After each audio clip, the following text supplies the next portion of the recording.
디지털 세상의 모든 것을 깊이 있게 알아보는 인포맥스D. 오늘도 명확한 정보와 새로운 지식을 전해드리겠습니다. 우리 정부는 2030년까지 원전 비중을 30% 이상 늘리고 신한울 3, 4호기 건설을 추진하는 등 원전 확대 정책을 펼치고 있습니다. 하지만 방사성 폐기물 저장 시설은 거의 포화에 달해서 대책이 필요하다는 목소리가 나오고 있는데요. 어떤 대책이 필요할지 짚어보겠습니다. 정동욱 중앙대 에너지시스템공학부 교수님 모셔서 이야기 나눠보겠습니다. 교수님 어서 오세요. 반갑습니다. 네, 반갑습니다. 일단 세계적으로 원전에 대한 확대 목소리가 나오고 있고 우리도 그런 정책을 좀 펼치고 있는 중인데 이 중에서 또 원전을 사용하게 되면 나오게 되는 사용 후 핵연료 처리 문제도 이야기가 계속 나오고 있습니다. 일단 방사성 폐기물하고 사용 후 핵연료 어떻게 좀 다른 건가요? 이 방사성 폐기물은요, 네. 이른바 방사선을 내는 폐기물이 되겠습니다. 근데 방사선 폐기물은 굉장히 광범위합니다. 그런데 그 방사선 폐기물을 갖다가 그래서 그 강도의 세기에 따라서 이 방사선 강도에 의해서 고준위, 중준위, 저준위, 네. 또 극저준위 이렇게 나누게 됩니다. 네. 그 중에서 사용 후 핵연료는 고준위 폐기물에 해당하고요. 원전에서 쓰고 남은 맞습니다. 네. 원전에서 나온 사용 후 핵연료는 네. 고준위 폐기물에 해당하고요. 고준위 폐기물 같은 경우에는 열도 상당히 나오고 또 거기서 나오는 방사선의 양도 상당하기 때문에 네. 이건 특별히 안전하게 더 관리를 해야 됩니다. 그러면 의료용이나 이렇게 쓰였던 그런 방사성 폐기물들도 임시 저장 시설이나 이런 것들로 보내서 저장을 하게 되나요? 어떻게 폐기가 되는 거예요? 우리나라는 현재 그 경주에 네. 중저준위 방사선 폐기물 처분장이 이미 있습니다. 네. 그래가지고 뭐 의료용 방사선 폐기물이라든지 네. 또는 또 원전에서 나온 이런 방사선 물질을 만졌던 장갑이라든가 의류라든지 이런 것들, 그 다음에 또 비파계 검사할 때 썼던 네. 그런 방사선 폐기물들 이런 것들은 다 어디로 보내냐면 경주로 보냅니다. 이미 네. 그 시설이 있어가지고 네. 그거는 운영 중에 있습니다. 그러면 중저준위 폐기물들은 경주로 보내서 저장을 하는 맞습니다. 시설이 따로 있는 거고 맞습니다. 원전에서 사용하고 남은 핵연료들은 고준위에 해당을 하는데 이것들은 맞습니다. 그럼 더 정교하고 섬세하게 관리가 돼야 될 것 같거든요. 맞습니다. 어떻게 지금 처리가 되고 있습니까? 지금 이제 사용 핵연료, 즉 네. 고준위 폐기물은 어떻게 하냐면은 나오는 열이 상당하기 때문에 일단 발전소 꺼내자마자 발전소 안에 있는 수조가 있습니다. 수용장 풀 같은 것인데요.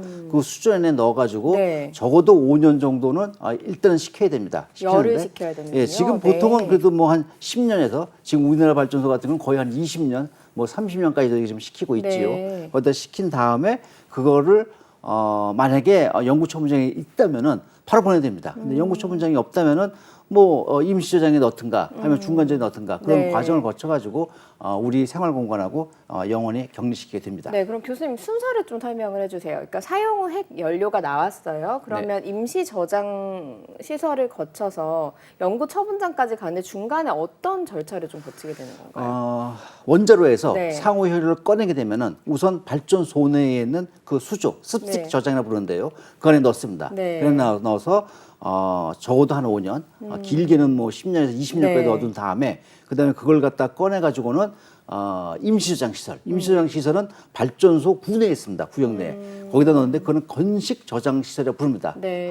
그거는 왜냐면은 공기로 열이 조금씩 나오니까 그 열을 식히는 것이고요. 네. 그다음에 그걸 갖다 넣어준 다음에 중간 저장 시설, 중간 저장은 다 한 곳에 모아두는 것입니다. 그래 관리가 쉬우니까. 그래서 중간 저장 시설로 옮겨가지고 거기다 넣고 그 다음에 연구 처분장이 다 준비가 되면은 네. 그다음에 지하로 묻게 되는 것입니다. 그 순서를 보다 보니까 직접 처리와 재처리 방식도 있다라고 하는 게 있는데 그건 어느 단계에 해당하는 건가요? 지금 말씀드린 건요, 다 직접 처분 방식을 말씀드린 것이고요. 그 다음에 사실 사용 후 해결료는요, 네. 95%는 재활용할 수 있고요, 네. 한 5% 정도만 사실은 폐기물에 해당합니다. 네.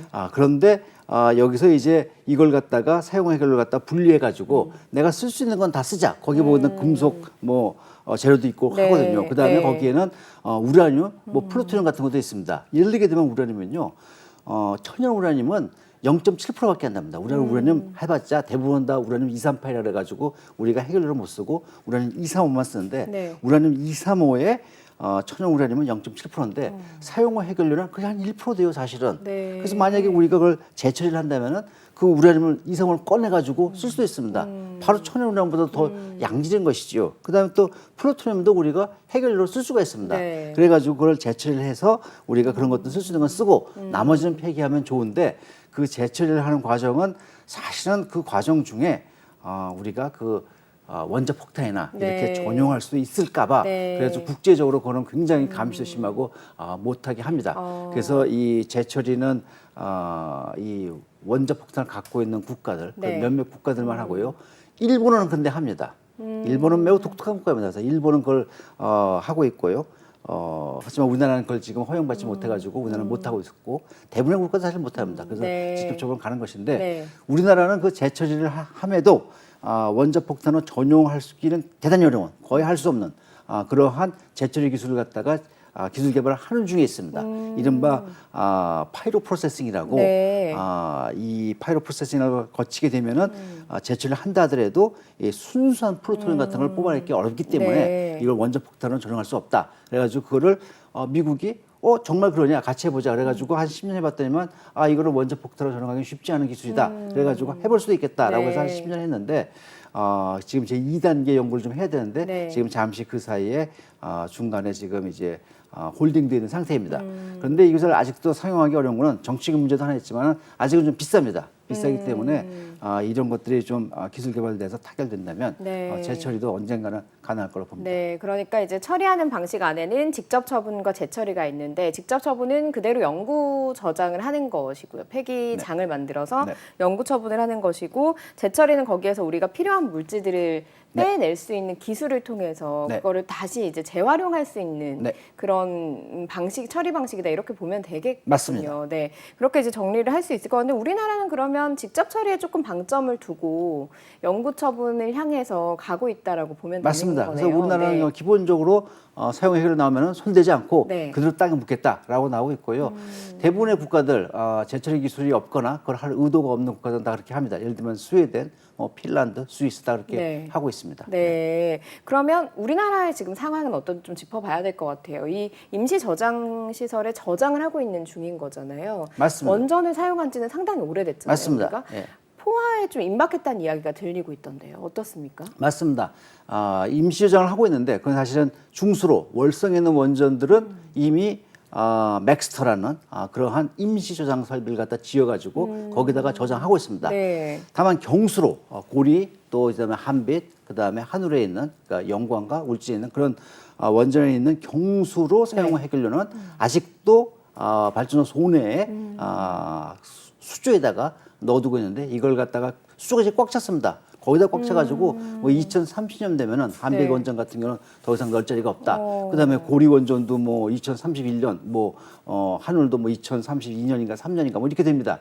그러니까 이걸 빨리 이제 원전을 계속 운영하려면은 이걸 꺼내가지고 임시저장 설비로 옮겨야 됩니다. 그래서 네. 임시저장 설비를 건설하는 걸 지금 추진 중에 있고요. 사실은 습식 저장보다 이 수조에 넣는 것보다 빨리 꺼내가지고 건식으로 저장하는 것이 훨씬 낫습니다. 어떤 면에서 나은가요? 왜냐면요.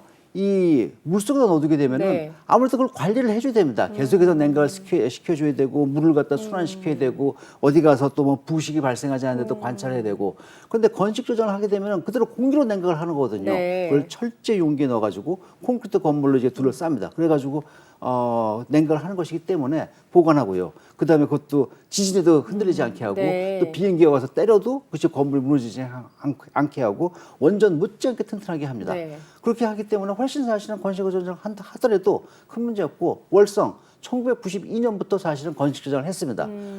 여태까지 뭐 전 세계적으로 네. 뭐 월성뿐 아니라 전 세계적으로 사용 후 해결료 임시 저장해가지고 문제됐다는 건 한 번도 없습니다. 그런데 그럼에도 불구하고 사실 영원히 임시 저장할 수는 없는 맞습니다. 노릇인 거잖아요. 맞습니다. 얘기를 들어보니까 이게 쓰는 원전에서 그 전기 만들어 가지고 그 해결료를 쓰는 데는 3년인데 네. 이게 반감기는 10만 년이다. 맞습니다. 네, 이렇게 이야기가 나오니까 10만 년 동안 임시 저장을 할 수 없으니 이거를 영구 처분하는 방식을 만들어야 되는 건데 그럼 영구 처분하는 방식에는 어떤 것들이 있는 거예요? 묻는 네. 건가요? 네.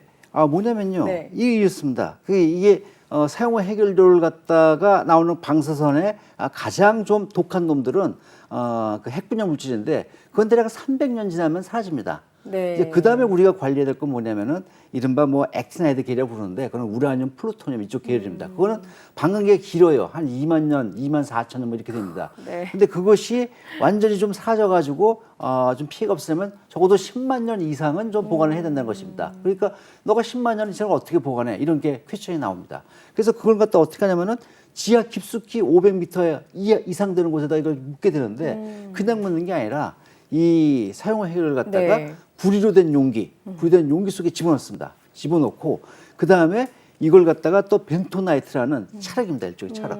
찰흙으로 또 둘러싼 동공을 만들어 가지고 그 동공 속에 집어넣게 됩니다. 네. 왜 그걸 하게 되냐면은 이것이 이제 부식이 일어나 가지고 사용화 해결료가 녹아 가지고 나오는 거는 지하수가 침투하는 거거든요. 지하수가 침투해 가지고 이걸 사용화 해결료를 부식시켜 가지고 방사선 물질을 끌고 나오는 것인데 이 찰흙으로 둘러싸게 되면은 들어갈 수가 없어요. 물이 들어가다가 찰흙이 다 막기 때문에 그걸 뚫고 들어간다 해도 구리는 굉장히 부식성이 내부식성이 좋습니다. 네. 예를 들면은 청동곰 5,000년 전에 만든 것도 지금도 발견해도 멀쩡하게 있는 것도 네. 왕왕 있습니다. 네. 뭐 그러니까 굉장히 튼튼하게 하는 것이지요. 그래서 스웨덴에서 뭐 자기네들 그 처분장 앉아서 분석한 거에 의하면은 한 아무리 최악의 조건에도 한 5만 년 걸린다는 것입니다. 5만 년 걸려야지 방사 물질이 나오고 네. 그것이 나온다 하더라도 그 위험도는 굉장히 낮아서 자연 방사능보다 낫다라는 것이 그들의 평가입니다. 그러니까 네. 해도 문제가 없다라는 것이지요. 네, 건설을 했을 때 그러면 지하에 묻어놓으면 많은 분들이 걱정을 하는 것 같아요. 지진이 일어난다거나 이랬을 때도 안전한가? 안전성에 대한 문제 때문에 지금까지 조금 뭐 당연히 네. 그러시죠. 근데 첫째 말씀드리고 싶은 거는 이거 뭐 아무 땅에다가 묻냐 그렇지 않습니다. 지질 조사를 해가지고 상당히 오랜 기간 네. 지질 조사가 나온다 하더라고요. 상당히 오랜 기간 네. 지층의 변동이 없는 그런 데를 찾습니다. 지하수도 물론 거기는 별로 없어야 되고요. 네. 그다음에 지진이 일어난다 하더라도 지하 500m쯤 되면은 그 지진 영향이 무척 작다고 하더라고요. 예를 들면 쓰나미, 해일이 일어난다 하더라도 그거는 이 수면에서는 굉장히 파도가 크고 네. 영향이 크지만 저 밑에 해저에서는 그다지 크지 않다 하더라고요. 뭐 그러니까 그 해저에 있는 생물도 사는 거 아니겠습니까? 그렇기 때문에 지하 500m 묻게 된 것이 지금의 처분 방식으로는 가장 안전하다. 네. 과학기술이 더 발달하면요, 이른바 신부 처분이라는 것도 있어요. 신부 지층 처분. 그건요, 더 깊이 파가지고 2km 내지 3km까지 구멍을 팝니다. 그래서 그쪽에다가 완전히 집어넣어가지고 완전히 단절시키는 겁니다. 네. 그것도 방법이고요. 어떤 분들은 야, 그걸 우주선에다가 실어가지고 쏴버리면 어때? 이런 얘기도 합니다. 근데 그거 안 하는 이유는 뭐냐면요. 돈이 비싸요. 네. 우주선 쏘는 게 굉장히 비싸지 않겠습니까? 네. 그 다음에 두 번째는 올라가다 떨어지면 또 골치 아프죠. 네. 사실은 그래가지고 이제 땅에 묻는 것이 가장 안전하고 최선의 방법이다. 얘기를 쭉 듣다 보니까 그 사용 후 해결료를 우주선에 실을 수 있는 만큼 양이 많지는 않은가 보죠. 맞습니다. 네. 아까도 다시 한번 말씀드리면요. 이렇게 되는 겁니다. 사용 후 해결료는요. 해결료가 얼마면 사이즈가 한 변이 한 20cm 되는 이런 정사각형입니다. 네. 이걸 단면을 보면은. 그리고 길이는 한 4m쯤 됩니다. 그러니까 4m쯤 되고 20cm 되는 것인데 그 사용 후 해결료 하나가 내는 전기가 12,000가구가 4년 반을 쓰는 전기를 냅니다. 20cm 통에 4m 정도 높이 4m. 돼 그게 12,000가구가 4년 반을 쓰는 전기를 냅니다. 오. 석탄 화력발전소로 얘기하게 되면 그것이 75,000톤의 석탄을 떼야지만이 나오는 네. 전기입니다. 네. 75,000톤이면 덤프트럭으로 네. 3,000대분입니다. 그러니까 사용 후 해결료는 사실은 내는 그 전기 양에 비하면 엄청나게 작아요. 네. 그래가지고 그러니까 사람들이 그럼 우주에 쏘자. 석탄 75,000톤을 어떻게 우주에 쏩니까? 네. 하지만 이거는 우주에 쏘자라는 네. 얘기까지도 나올 수가 있는 것이지요. 그렇다 보니까 어떻게 보면은 저 구석에 임시 저장을 좀 해놨다가 계속 이제 양이 많지가 않으니 우리를 침범하는 범위가 넓지가 않아서 이거에 대한 좀 고민을 좀 미뤄두다가 이제 포화 상태가 되니까 방패장을 맞습니다. 좀 지어야 된다라는 이야기가 솔솔 나오는 것 같아요. 지금. 예, 맞습니다. 네. 하나 더 예를 들게 되면은 네. 미국의 코네티컷 양키라는 발전소가 있습니다. 우리나라 고리 1호기와 똑같습니다. 네. 한 600메가와트급이고요. 한 30년 운전했습니다. 그 30년 운전 다 한 다음에 사용 후 해결료를 갖다가 다 임시정해야 되니까 미국도 지금 연구 처분장이 없거든요. 땅덩어리 넓으니까 걱정을 안 한 것입니다. 네. 그것이 축구장 하나 크기도 안 됩니다. 그걸 다 모아놓은 그 30년 부지가 동안 쓰는 30년 동안 거죠. 썼는데 네. 무려 600메가와트짜리입니다. 그런데도 불구하고 그러니까 사실은 사업자 측면에서 어찌 보게 되면은 약간 좀 방관하고 좀 미뤄두지 않았나 네. 뭐 이런 생각도 좀 듭니다. 네, 그런데 우리나라는 일단 지금 거의 포화 상태에 달했다라는 말씀이신 거잖아요. 맞습니다. 우리나라에서 포화상태 다 했는데 그거는 이제 발전소 내에 네, 둥기 이제 네. 포화상태 다 했으니까 이제 임시정에 해두자. 근데 임시정에 해두게 되면은 사람들이 아무래도 걱정하죠. 그래서 바깥에 뭐 외부에 있으니까 빨리빨리 그걸 없애라. 네. 그렇다면 그걸 지혜에다 묻자라고 하는 것이 지금 이제 연구 처분으로 가는 기지입니다. 네, 짓는데 얼마나 걸려요? 지금 이것이 우리나라가 이제 2021년도에 네. 고준위 방사선 폐기물 관리 기본 계획을 세웠습니다. 두 번째 세웠는데요. 하나는 2016년에 세웠었고 네. 그걸 세웠는데 거기에 이야기되면은 특별법이 통과된 다음부터 37년을 잡습니다. 그 37년을 잡는 이유는 뭐냐면은 건설하는 데는 한 10여 년이면 되는데 네. 뭐 지질 조사도 해야 되고요. 여러 가지 안전 분석도 해야 되고요. 그다음에 이걸 갖다가 방패장을 유치하기가 어렵습니다. 왜냐면 네. 이게 많은 국민들은 이거 위험한 거 아니야? 이거 되면 어떻게 되는 것이야? 그런 네. 것 때문에 이걸 유치하기가 쉽지가 않습니다. 그렇죠. 그 지역 주민들의 반발이 맞습니다. 상당히 있을 예. 것 같아요. 그런 것 때문에 네. 상당한 기간을 둬서 네. 한 30년 잡고 있는데 예를 들게 되면은 유럽은 이제 텍소노미의 원자력을 넣으면서 텍소노미가 뭐냐면 친환경 에너지로서 널 인정해주겠다는 그런 것이거든요. 근데 그러면서 원자력 같은 경우는 2050년까지 사용 후 해결료 처분장을 마련해. 그러면 네. 조건을 걸었습니다. 그러니까 지금부터 시작해서 불과 30년 안에 그걸 만들어라는 걸 내걸었거든요. 네. 사실은 기술적으로 그걸 할 수 있는 거는 문제가 없다라고 본 것입니다.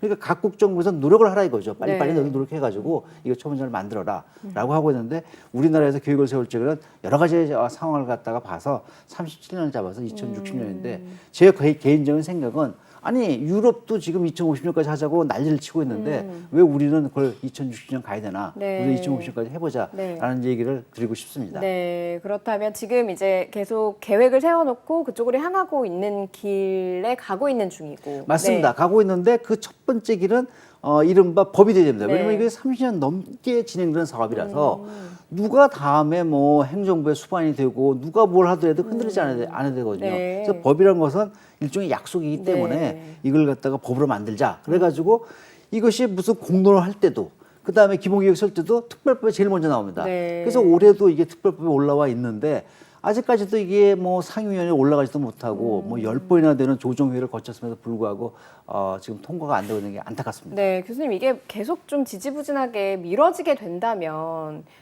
이 포화 상태인 상황과 이 지어지는 상황이 시기가 맞지 않으면 어떤 좀 문제가 생길 수 있는 부분이 있는 건가요?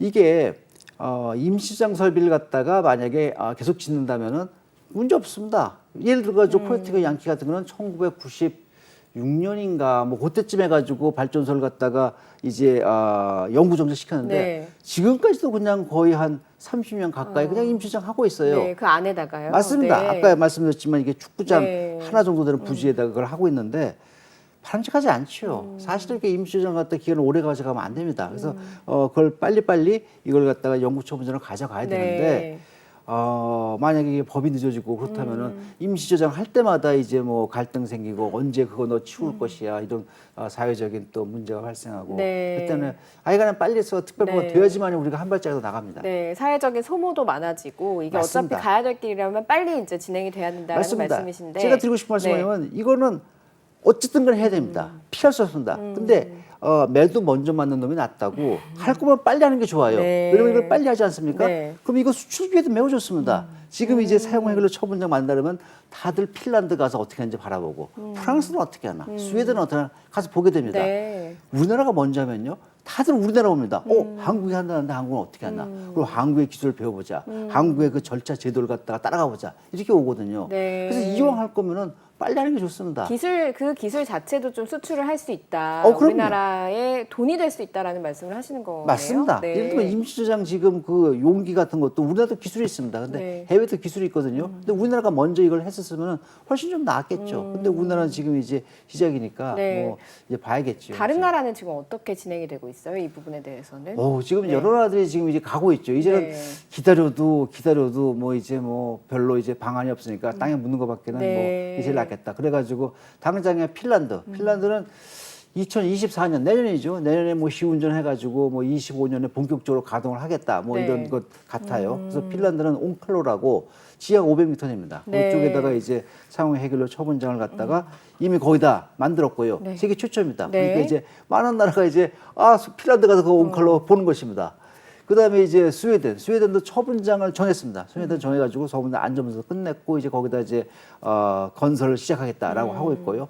프랑스 거기도 이제 지역은 정했습니다. 어디다 하겠다라고 지역을 정했고 그다음에 이제 부주소 같은 거 다 했고 이제 뭐 건설허가 내기 위해서 이제 뭐 주민 공청회 열고 뭐 그런 적 하고 있고 네. 가장 최근에는 일본 같은 거는 이제 두 개 지역의 유치를 받아가지고 그러니까 지원을 받은 거죠. 네. 홋카이도라 하더라고요. 그래가지고 그쪽에다가 이제 두 개 지역 중에서 적합한 후보지를 갖다 선정하겠다라고 나오고 있고요. 다들 그렇게 쫙쫙쫙쫙 이제는 갑니다. 이제는 네. 더 이상 wait and see 기다려보자라는 정책이었는데 이제 기다릴 만큼 기다렸다. 이젠 가야겠다라고 네. 나오고 있습니다. 네. 원전을 사용하는 사용 후 핵 연료에 대해서는 다른 선진국들이 이렇게 앞서 나가고 있는 상황. 지난번에 나오셔서 교수님 소형 모듈 원전 이야기를 해주셨잖아요. 이게 어떻게 보면 원전 기술 중에서 좀 진화된 기술 방식이면 이 SMR이라든가 더 나아가서 MMR 같은 경우에는 사용 후 핵연료 처리 방식 같은 것도 좀 달라지게 되나요? 조금 더 안전하게 되는지 이 부분도 궁금하거든요. 그 사용 후 해결들을 문제를 갖다 해결하는 가장 궁극적인 방법은 소멸 처리라는 것입니다. 네. 이 원자로라는 것은 기본적으로 원자 핵을 갖다가 이걸 변환시켜 가지고 에너지를 얻는 거 아니겠습니까? 그렇다면은 우리가 골치 아픈 사용 후 해결료에 나오는 그 방사선 물질을 갖다가 원자로에 넣어 가지고 그걸 갖다가 변환시켜 보자. 못할 이유가 전혀 없습니다. 네. 그래서 그렇게 할 수 있는 원자로가 이른바 고속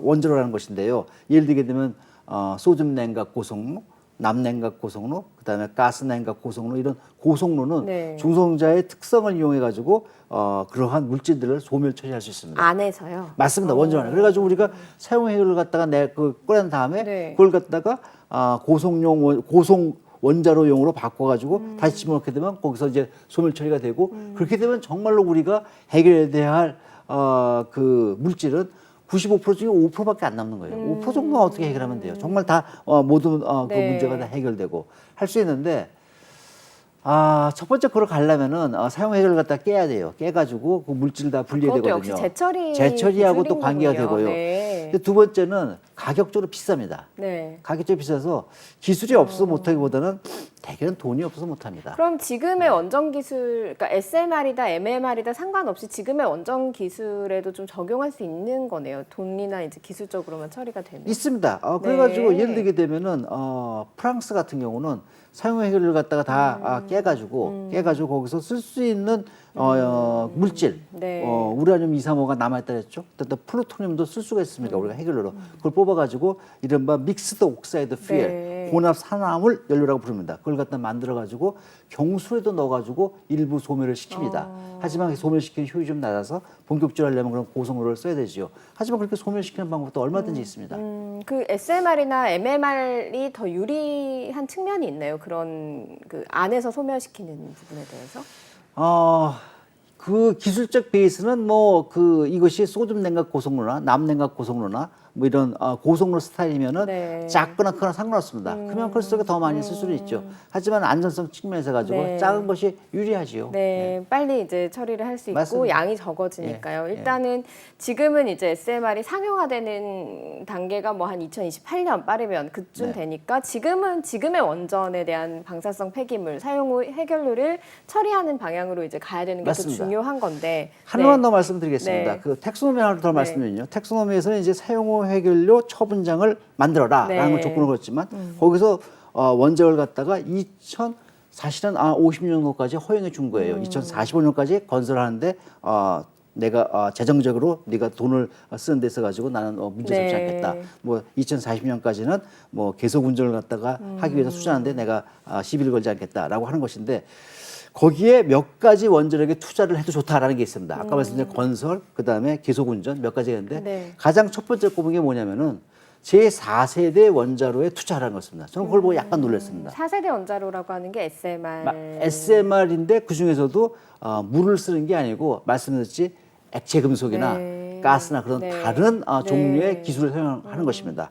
근데 거기에 뭐라고 썼냐면은 왜 그러냐면은 사용 후 해결료 문제를 갖다가 줄이기 위해서 할 수 있는 그런 기술을 투자하라. 네. 그러면서 제4대 원자로가 그 가능성이 있으니까 네. 거기에 투자라라는 게 붙어 있습니다. 이게 투자하는 데 있어 가지고 그 몇 가지 아이템인데 그 중에 하나입니다. 네. 저는 그걸 보고 약간 놀랐습니다. 왜냐면은 원자를 갖다가 텍소돔에 넣으면서 한 거는 이건 트랜지션 에너지입니다. 과도기적으로. 네. 그러니까 지금 탄소 중립해야 되니까 급하니까 어쩔 수 없이 너가 이뻐서 그런 게 아니라 어쩔 수 없이 내가 필요하니까 이청식을 써봐라 하는데 그 이후에 너가 계속해서 이걸 갖다 쓰고 싶다면은 너한테 희망을 주겠다. 이 사용후 해결로 문제를 해결할 수 있는 그런 4세대 원자로의 기술 투자를 해라. 네. 라는 게 거기에 레코멘데이션입니다. 네, 그러면 고준위 방패장을 건설해서 묻는 동시에 또 그런 기술들도 같이 병행해서 발전이 돼야 되는 거군요. 맞습니다. 그래가지고 네. 지금 이 특별법에도 이제 그런 취지의 문구가 좀 들어가 있습니다. 그래가지고 사용후 해결료에 이른바 우리가 방사선 그 양도 네. 줄이고 그다음에 처분할 수 있는 그런 부담도 줄일 수 있는 네. 그런 기술을 개발해라. 말씀드렸듯이 그 신부 지층이라 가지고 땅속 2, 3km, 3, 4km에다가 집어넣는 거 그것도 뭐 그런 노력 중에 또 하나가 될 수 있습니다. 그럼 교수님 지금 일단 포화 상태가 임박하고 있는 상황이니 지금 당장 필요한 것과 나아가야 될 방향을 다시 한번 마지막으로 좀 정리를 해주시죠. 네. 지금 이거는 어쩔 수 없이 가야 되는 네. 길이거든요. 그 첫 번째 길은 특별법인데 네. 이 특별법을 갖다가 빨리 국회에서 이 21대 국회에서 통과를 안 시켜 주시면은 이것이 22대로 넘어가게 되면 다 폐기돼 가지고 처음부터 시작해야 됩니다. 그러면 또 세월만 가는 것이에요. 네. 어차피 해야 될 일인데. 네. 그리고 사용후 해결료에 반대하시는 분들, 그 반대하시는 분들이 두 가지 이유를 듭니다. 첫 번째 사용후 해결료 위험하다.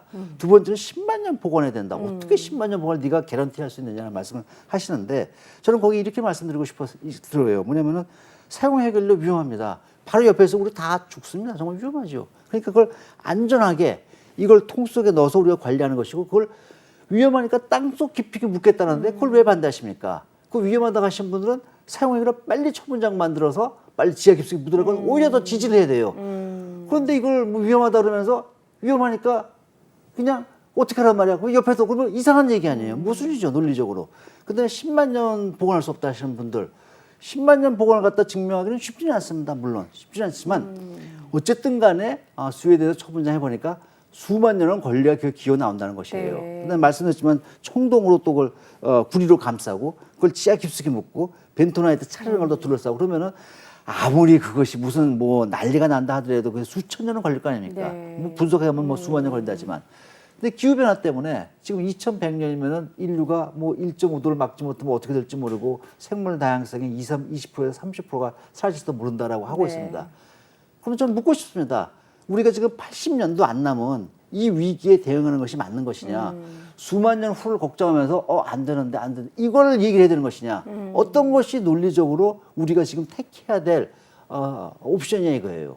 그러면 당연히 이건 빨리 사용 해결료 이거 처분장 문제 해결하고 원전 이용해 가지고 이거 기후 위기 극복하고 네. 그리고 나서 우리가 시간 정유가 있으면 더 좋은 에너지 찾고 사용 해결료도 정말 궁극적으로 우주에 보내든 뭐 소멸 처리를 해 가지고 완전히 없애든 그런 더 좋은 기술을 개발하든 이런 방향으로 가는 것이 순리인데 원전 싫다고 사용 해결료를 막는다 이거는 저는 논리적으로 맞지 않다고 봅니다. 예, 알겠습니다. 일단 원전은 지금 30년 넘게 운영되고 있는 것들도 있고 오랜 시간 운영이 되어서 당장 사용 후 핵 연료 자체가 처리해야 될 문제는 이것부터 처리를 하고 우리가 조금 더 좋은 방향으로 가는 건 마음의 여유를 두고 좀 찾아보자라는 좀 당부를 해주신 것 같습니다. 당연한 순리입니다. 예, 알겠습니다. 오늘 말씀 여기까지 듣겠습니다. 고맙습니다. 네, 감사합니다. 네, 인포맥스 D 마쳐야 될 시간이 됐습니다. 영상을 보신 후에 궁금하신 점이나 개선해야 될 점이 있다면 유튜브 연합뉴스 경제TV 채널을 통해서 댓글을 달아주시면 더 좋은 방송으로 찾아뵙겠습니다. 고맙습니다.